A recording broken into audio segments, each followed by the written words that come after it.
নমস্কার, কেমন আছেন সবাই? হোমমেকার মাম্পির আরো একটি নতুন ব্লগে আপনাদের সবাইকে স্বাগত জানাই। আজ হচ্ছে শনিবার আর এখন বাজে সকাল 11টা। তো আপনাদেরকে সঙ্গে নিয়ে এখন থেকে ভিডিওটি শুরু করলাম।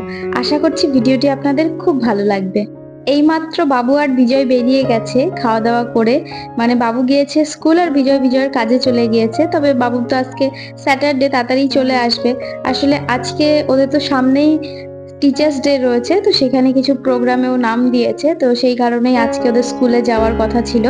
তো সেই জন্যই সকালে খাবার করে দিতে হয়েছে, তবে টিফিনের কোনো ব্যাপার ছিল না আজকে।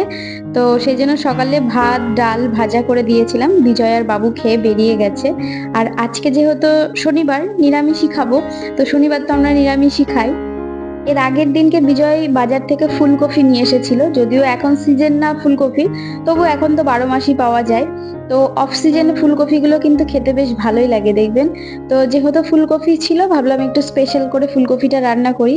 তো এদিকে অল্প একটু জিরে দিয়েছি, অল্প একটু ধনে দিয়েছি, আদা শুকনো লঙ্কা দিয়েছি 2-3টে মতো, আর তার সঙ্গে একটু কাজু বাদাম পোস্ত আর টমেটো দিয়েছি। তো এটা দিয়ে খুব ভালো করে একটা পেস্ট করে নিয়েছি। আর ওদিকে ফুলকপি আর আলুটাকে লবণ দিয়ে জলের মধ্যে একটু ভাপিয়ে নিয়েছি, ভাপিয়ে জলটা ছেঁকে জলটা ফেলে দিয়েছি। আর এদিকে যে পনিরটাকে কিউব করে নিচ্ছি। তো আজকে আলু দিয়ে ফুলকপি দিয়ে পনির দিয়ে একটা খুব ভালো স্পেশাল একটা রেসিপি তৈরি করতে চলেছি। এই রেসিপিটা আমরা শীতের সময় প্রায়ই খেয়ে থাকি, তবে এখন আর গরম তো, এখন তো শীত পড়েনি, তবে আজকে করছি আর ভীষণই ভালো খেতে হয়। এর মধ্যে একটু চারমগজ দিলে আরো বেশি ভালো লাগতো, তবে যেহেতু আমার বাড়িতে চারমগজটা না শেষ হয়ে গেছে, তো সেই জন্য কাজুটা একটু বেশি করে দিয়েছি, সমস্যা নেই, খেতে একই রকম টেস্ট হবে। আসলে কি বলুন তো, সামনেই তো দুর্গাপুজো, আর দুর্গাপুজোর আগে তো আমরা ঘর বাড়ি খুব ভালো করে ডিপ ক্লিন করি, তার সঙ্গে কিচেনও করি। আমার কিচেনের যে স্পাইসেস কন্টেনার গুলো রয়েছে ওগুলো সব সুন্দর করে পরিষ্কার করি, আর পুরোনো যে মশলাপাতিগুলো থাকে না সেগুলো আলাদা একটা জায়গায় রেখে দিই। তো সেইগুলো আমি সেদিন খেয়ে নিই, আর যখন আমি সব কৌটোগুলো পরিষ্কার করি তার মধ্যে আবার নতুন সব জিনিসপত্র নিয়ে এসে ঢালি, মানে নতুন সব মশলাপাতিগুলোই নিয়ে ঢালি। এটা আমি প্রত্যেক বছরই করি, আর এই অভ্যাসটা আমি আমার মায়ের কাছ থেকেই পেয়েছি। ছোটবেলা থেকে মাকেও এটাই করতে দেখেছি।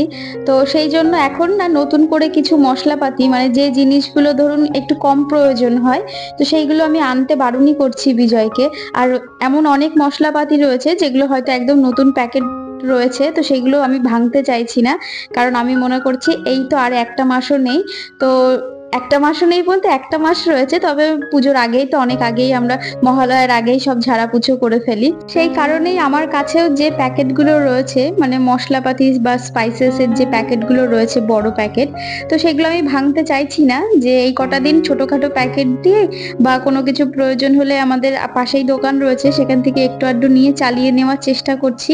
তো পরে একেবারে সবকিছু ফিল করা যাবে, সবকিছু ধুয়ে পরিষ্কার করে, না হলে অনেকটা বেশি প্যাকেট থেকে সব খুলে বের করে রাখলে পরে আবার কৌটোগুলো পরিষ্কার করার পরে আবার আলাদা জায়গায় রাখতে একটু বিরক্তিই লাগবে। তো প্রত্যেক বছরই এরকমই করে থাকি। মানে আমাদের এই ভাদ্র মাসটা, এমনিতেও কি বলুন তো, ভাদ্র মাসে না খুব বেশি জিনিস কৌটোর মধ্যে রেখে দিতে নেই, কারণ এই বর্ষার টাইমে এমনিতেই দেখবেন সব জিনিসেই পোকা ধরতে শুরু হয়ে যায়, সে ডাল বলুন যাই বলুন না কেন। তো সেই জন্য আপনি যদি এই টাইমটাতে, মানে ধরুন কোনো প্যাকেট খুলে রাখলেন, খোলার পরে আপনি আবার হয়তো পুজোর পরে সেই মশলাপাতির মধ্যে নতুন করে আবার মশলাপাতি ঢাললেন, তাতে কি হয় বলুন তো, নতুনগুলোও খারাপ হয়ে যাওয়ার চান্স থাকে। কারণ এই বর্ষার টাইমে না প্রত্যেকটা জিনিসের মধ্যে একটা ফাঙ্গাস কিংবা ব্যাকটেরিয়া তৈরি হতে শুরু হয়। তো সেই জন্য আমরা, এটা আমাদের দেখবেন কালচারে রয়েছে, কারণ আমরা কিসের জন্য পুজোর আগ দিয়ে এত ঝাড়া পোছা বা ধোয়াধুয়ি করি, তার কারণ তার আগের স্টেপটা দেখবেন বর্ষাকাল থাকে তো, আর বর্ষাকালে হাওয়াতে বা প্রত্যেকটা জায়গায় দেখবেন আর্দ্রতা বেশি থাকে, আর আর্দ্রতা যেখানে থাকবে সেখানে ফাঙ্গাস ব্যাকটেরিয়া সেখানে জন্মাবে। তো সেই জন্য দেখবেন বর্ষাকালের পরে, মানে যখন শরৎকাল আসে, সেই টাইমেই আমরা খুব ভালো করে ঘর দুয়ার পরিষ্কার করি বা ডিপ ক্লিন করি। তো যাই হোক, ওদিকে কথা বলতে বলতে আমার রান্না হয়ে গেছে, বাসন মাজা হয়ে গেছে, রান্নাঘরও পরিষ্কার করা হয়ে গেছে। তো এবার ঘরটাকে খুব ভালো করে ঝাড় দিয়ে নিয়েছি, সিঁড়িটাকেও ঝাড় দিয়ে দেবো প্রতিদিনকার মতো। তো তারপরে ঘরটা মুছে যাব স্নান করতে। আসলে কি বলুন তো, আমার তো দুটো সিঁড়ি, ওপরের সিঁড়ি রয়েছে, নিচের সিঁড়িও রয়েছে। ওপরের সিঁড়ি আমি 2-3 দিন পর পর ঝাড় দিই, আর নিচের সিঁড়িটা প্রতিদিনই ঝাড় দেওয়া হয়, কারণ ওটা বেশি ইউজ করা হয়।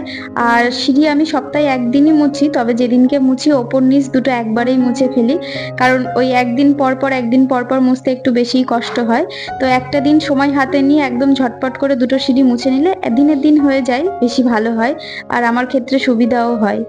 তো যাই হোক, এদিকে আমার ঘরগুলো প্রায় মোছা হয়েই গেছে। এবার যাব আমি স্নান করতে।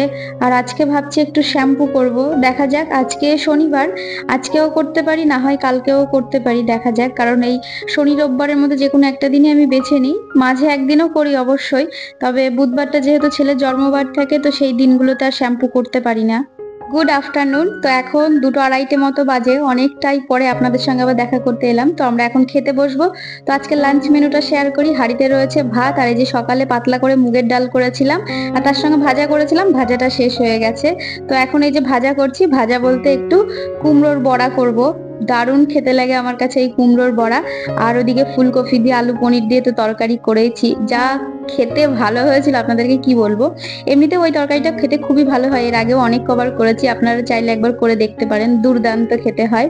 তো আজকের কুমড়োর বড়ার ব্যাটারটা একটু পাতলা হয়ে গেছিল, তবুও খেতে ভীষণ ভালো হয়েছিল। ওদিকে আমার বড়া ভাজা হয়ে গেছে, খাওয়ারও বেড়ে নিয়েছি। তো চলুন খাওয়া দাওয়া করে আবার সন্ধ্যাবেলায় দেখা হচ্ছে। Good evening. তো আবার দেখা করতে এলাম অনেকক্ষণ পর, এখন সন্ধ্যা 6:30 বাজে। তো আমি এখন সন্ধ্যা দিতে বসেছি, তবে বাবু আর বিজয় কেউই বাড়িতে নেই, মানে বাবুর 5টা থেকে পড়া ছিল, বিজয় পড়তে দিয়ে ওর একটু কাজ রয়েছে, তো সেখানে গেছে। তো ওর কাজ কমপ্লিট হয়ে গেলে, বাবুর পড়া ছুটি হয়ে গেলে একবারে নিয়ে আসবে। তো চলুন আমি এদিকে ঝটপট করে সন্ধ্যাটা দিয়ে নিই। লাস্ট 3-4 দিন ধরে আমি ভিডিও দিতে পারি না, কারণ কিছু কাজে একটু আটকা পড়ে গিয়েছিলাম, আর যে কারণে আমি ভিডিও শুটও করতে পারিনি, এডিটও করতে পারিনি, আমি পোস্টও করতে পারিনি। তবে কমিউনিটি পোস্টে দিয়ে দিয়েছিলাম, আর আপনারা সবাই অনেক ভালোবাসা দিয়েছেন, অনেকে লিখেছেন মিস ইউ ডিয়ার, অনেকে লিখেছেন অপেক্ষায় আছি। Thank you so much.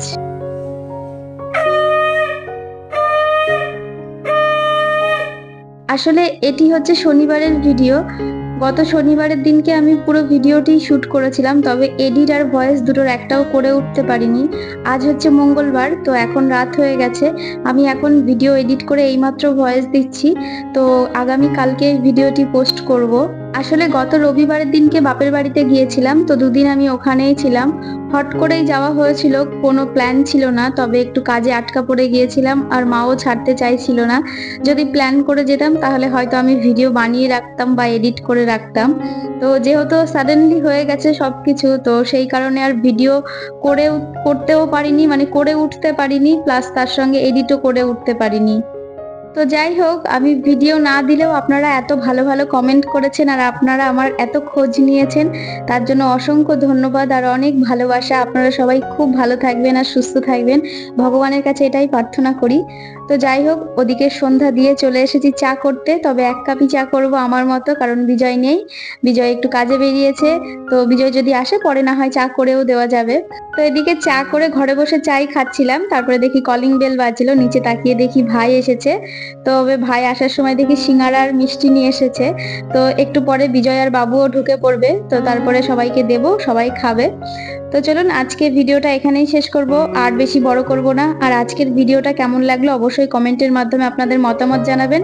ভালো লাগলে একটি লাইক করবেন, আর যারা নতুন বন্ধুরা আছেন, প্রথমবার আমার ভিডিও দেখছেন, সাবস্ক্রাইব করে আমার পাশে থাকতে পারেন। তো আবারও দেখাবে নতুন কোনো ভিডিও নিয়ে, ততক্ষণ সুস্থ থাকবেন, ভালো থাকবেন, টাটা, গুড নাইট।